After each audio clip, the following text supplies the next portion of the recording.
Amendments 1 through 10. The Bill of Rights. The Preamble to the Bill of Rights. Congress of the United States, begun and held at the city of New York, on Wednesday the 4th of March, 1789, the conventions of a number of the States, having, at the time of their adopting the Constitution, expressed a desire, in order to prevent misconstruction or abuse of its powers, that further declaratory and restrictive clauses should be added, and, as extending the ground of public confidence in the government, will best ensure the beneficent ends of its institution. Resolved by the Senate and House of Representatives of the United States of America, in Congress assembled, 2/3 of both houses concurring, that the following articles be proposed to the legislatures of the several States, as amendments to the Constitution of the United States, all or any of which articles, when ratified by 3/4 of the said legislatures, to be valid, to all intents and purposes, as part of the said Constitution, namely, articles in addition to an amendment of the Constitution of the United States of America, proposed by Congress and ratified by the legislatures of the several States, pursuant to the 5th article of the original Constitution. Amendment 1.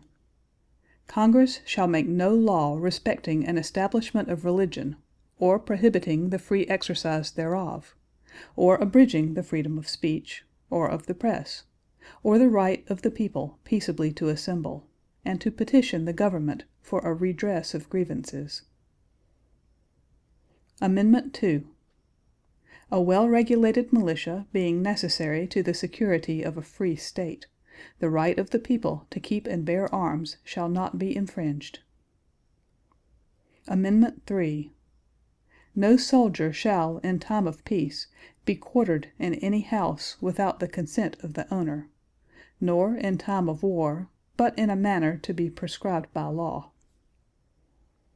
Amendment 4. The right of the people to be secure in their persons, houses, papers, and effects against unreasonable searches and seizures shall not be violated, and no warrants shall issue but upon probable cause, supported by oath or affirmation, and particularly describing the place to be searched, and the persons or things to be seized. Amendment 5. No person shall be held to answer for a capital or otherwise infamous crime, unless on a presentment or indictment of a grand jury, except in cases arising in the land or naval forces, or in the militia, when in actual service in time of war or public danger. Nor shall any person be subject for the same offense to be twice put in jeopardy of life or limb, nor shall be compelled in any criminal case to be a witness against himself, nor be deprived of life, liberty, or property without due process of law, nor shall private property be taken for public use without just compensation. Amendment 6. In all criminal prosecutions, the accused shall enjoy the right to a speedy and public trial by an impartial jury of the State and district wherein the crime shall have been committed, which district shall have been previously ascertained by law, and to be informed of the nature and cause of the accusation, to be confronted with the witnesses against him, to have compulsory process for obtaining witnesses in his favor, and to have the assistance of counsel for his defense. Amendment 7. In suits at common law, where the value in controversy shall exceed $20, the right of trial by jury shall be preserved, and no fact tried by a jury shall be otherwise re-examined in any court of the United States than according to the rules of the common law. Amendment 8. Excessive bail shall not be required, nor excessive fines imposed, nor cruel and unusual punishments inflicted. Amendment 9. The enumeration in the Constitution of certain rights shall not be construed to deny or disparage others retained by the people. Amendment 10. The powers not delegated to the United States by the Constitution, nor prohibited by it to the States, are reserved to the States respectively, or to the people. End of section 2.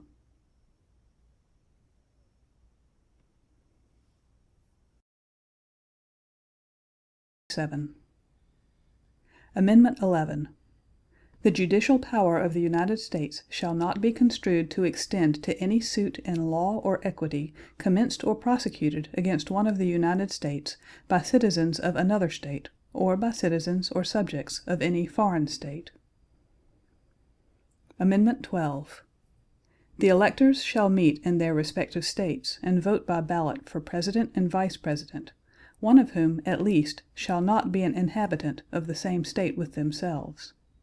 They shall name in their ballots the person voted for as President, and in distinct ballots the person voted for as Vice President, and they shall make distinct lists of all persons voted for as President, and of all persons voted for as Vice President, and of the number of votes for each, which lists they shall sign and certify, and transmit sealed to the seat of the government of the United States, directed to the President of the Senate.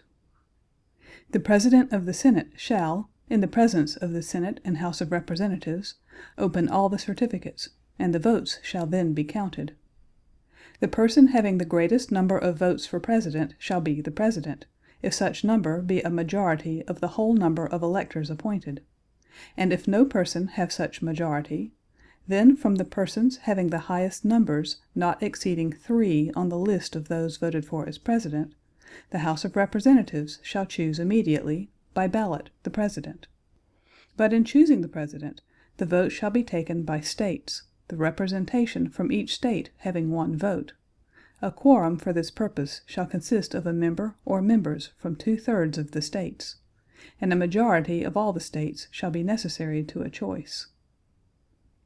And if the House of Representatives shall not choose a President whenever the right of choice shall devolve upon them before the 4th day of March the next following, then the Vice President shall act as President, as in case of the death or other constitutional disability of the President. The person having the greatest number of votes as Vice President shall be the Vice President, if such number be a majority of the whole number of electors appointed. And if no person have a majority, then from the 2 highest numbers on the list, the Senate shall choose the Vice President. A quorum for the purpose shall consist of 2/3 of the whole number of senators, and a majority of the whole number shall be necessary to a choice. But no person constitutionally ineligible to the office of President shall be eligible to that of Vice President of the United States. Amendment 13. Section 1. Neither slavery nor involuntary servitude, except as a punishment for crime whereof the party shall have been duly convicted, shall exist within the United States, or any place subject to their jurisdiction. Section 2. Congress shall have power to enforce this article by appropriate legislation. Amendment 14. Section 1. All persons, born or naturalized in the United States, and subject to the jurisdiction thereof, are citizens of the United States, and of the state wherein they reside. No state shall make or enforce any law which shall abridge the privileges or immunities of citizens of the United States. Nor shall any state deprive any person of life, liberty, or property without due process of law, nor deny to any person within its jurisdiction the equal protection of the laws. Section 2. Representatives shall be apportioned among the several states, according to their respective numbers, counting the whole number of persons in each state, excluding Indians not taxed. But when the right to vote at any election for the choice of electors for President and Vice President of the United States, representatives in Congress, the executive and judicial officers of a state, or the members of the legislature thereof, is denied to any of the male inhabitants of such state being 21 years of age, and citizens of the United States, or in any way abridged, except for participation in rebellion or other crime, the basis of representation therein shall be reduced in the proportion which the number of such male citizens shall bear to the whole number of male citizens 21 years of age in such state. Section 3. No person shall be a senator or representative in Congress, or elector of President and Vice President, or hold any office, civil or military, under the United States, or under any state, who, having previously taken an oath, as a member of Congress, or as an officer of the United States, or as a member of any state legislature, or as an executive or judicial officer of any state, to support the Constitution of the United States, shall have engaged in insurrection or rebellion against the same, or given aid or comfort to the enemies thereof. But Congress may, by a vote of 2/3 of each House, remove such disability. Section 4. The validity of the public debt of the United States, authorized by law, including debts incurred for payment of pensions and bounties for services in suppressing insurrection or rebellion, shall not be questioned. But neither the United States nor any state shall assume or pay any debt or obligation incurred in aid of insurrection or rebellion against the United States, or any claim for the loss or emancipation of any slave. But all such debts, obligations, and claims shall be held illegal and void. Section 5. The Congress shall have the power to enforce, by appropriate legislation, the provisions of this article. Amendment 15. Section 1. The right of citizens of the United States to vote shall not be denied or abridged by the United States or by any state on account of race, color, or previous condition of servitude. Section 2. The Congress shall have the power to enforce this article by appropriate legislation. Amendment 16.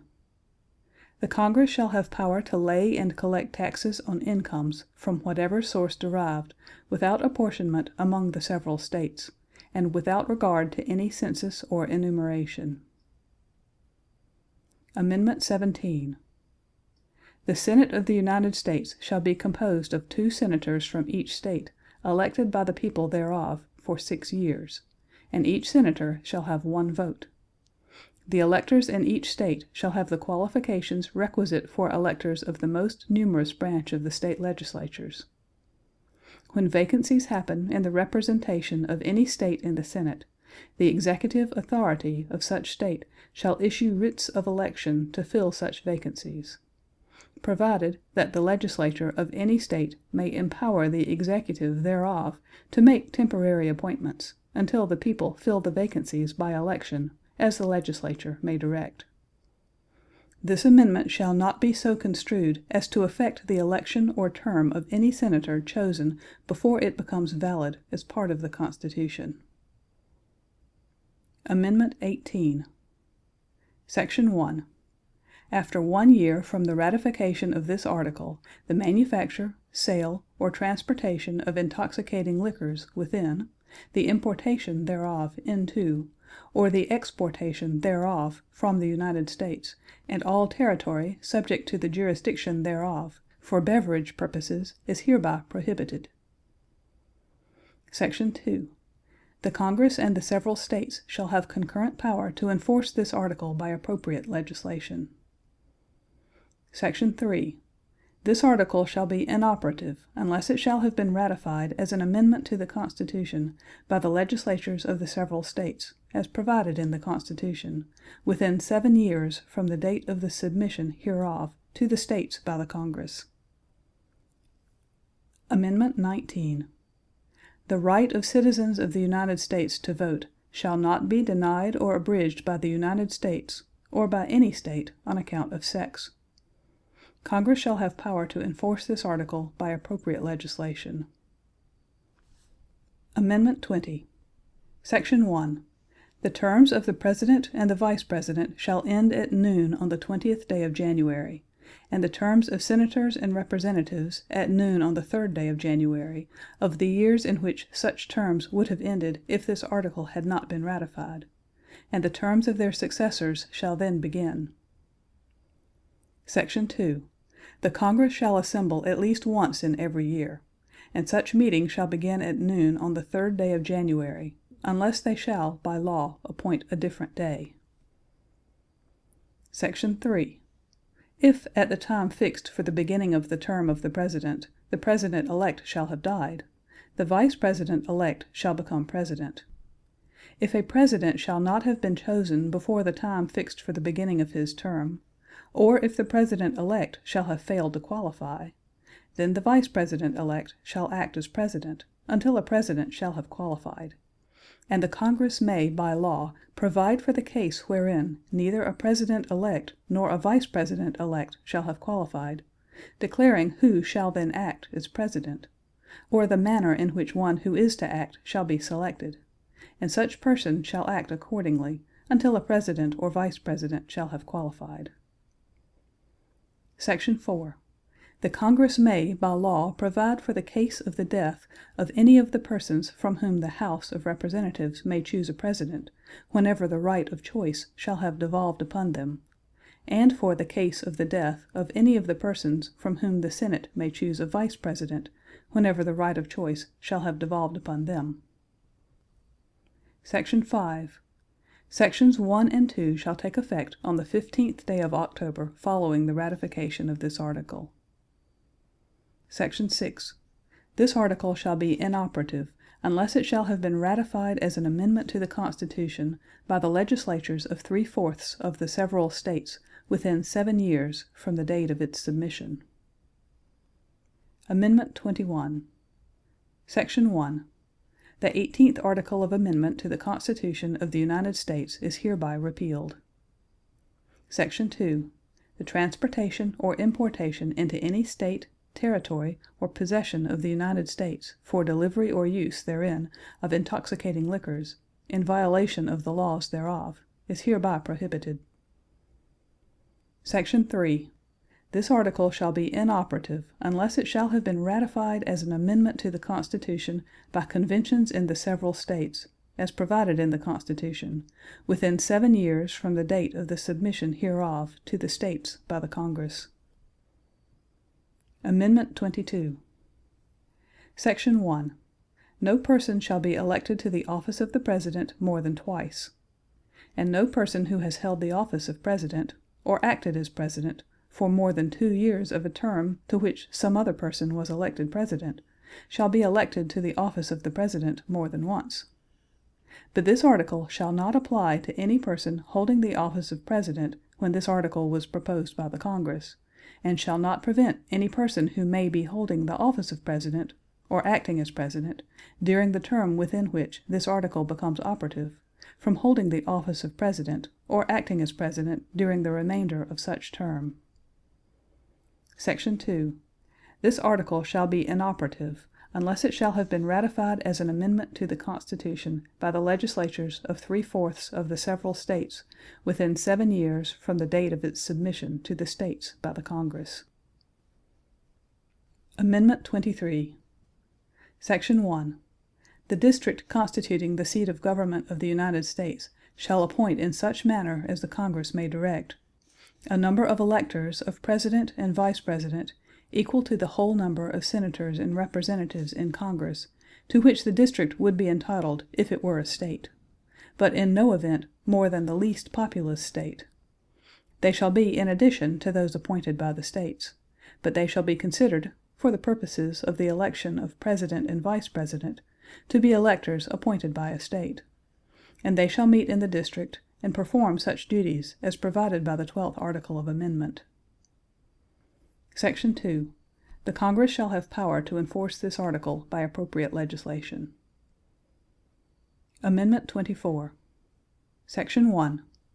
The right of citizens of the United States to vote in any primary or other election for President or Vice President, for electors for President or Vice President, or for Senator or Representative in Congress, shall not be denied or abridged by the United States, or by any state, by reason of failure to pay any poll tax or other tax.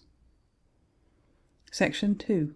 The Congress shall have power to enforce this article by appropriate legislation. Amendment 25. Section 1. In case of the removal of the President from office, or of his death or resignation, the Vice President shall become President. Section 2. Whenever there is a vacancy in the office of the Vice President, the President shall nominate a Vice President who shall take office upon confirmation by a majority vote of both houses of Congress. Section 3. Whenever the President transmits to the President pro tempore of the Senate and the Speaker of the House of Representatives his written declaration that he is unable to discharge the powers and duties of his office, and until he transmits to them a written declaration to the contrary, such powers and duties shall be discharged by the Vice President as acting President. Section 4. Whenever the Vice President and a majority of either the principal officers of the executive departments or of such other body as Congress may by law provide, transmit to the President pro tempore of the Senate and the Speaker of the House of Representatives their written declaration that the President is unable to discharge the powers and duties of his office, the Vice President shall immediately assume the powers and duties of the office as acting President.